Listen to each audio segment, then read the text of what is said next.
अस्सलाम वालेकुम जी भी भाई, क्या हाल है? खैरियत है?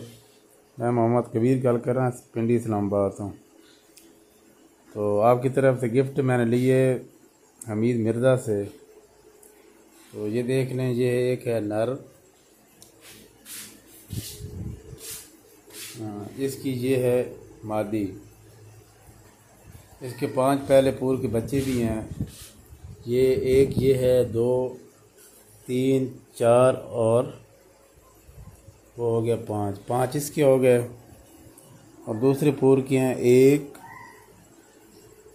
2 3 4 5 6 7। एक मिर्द हमीद ने आपको गिफ्ट तौर पे वो कंडक्ट के लिए दे दी है। तो मैं उम्मीद करता हूँ आपको अल्लाह ताला इस बिज़नेस में बरकत डाले। तो वो मेरा वो कंडक्ट भी मिर्ज़ा के थ्रू पहुँचा दें। ठीक है, मेहरबानी, शुक्रिया, अल्लाह हाफ़िज़।